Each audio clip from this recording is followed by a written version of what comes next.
सफाई होगी कामाला जायचा टाइम जाना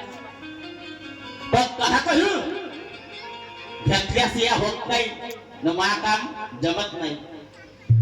जेव्हा मी कहू नाही तेव्हाच काम होते नाहीतर लहर लहर काम होत नाही पण काय करू दादा सारे एकटा तेवढा माणूस ह्या गावामध्ये माही काही इज्जत नाही कोणाला 10 रुपये मागायला जाईल होता म्हणते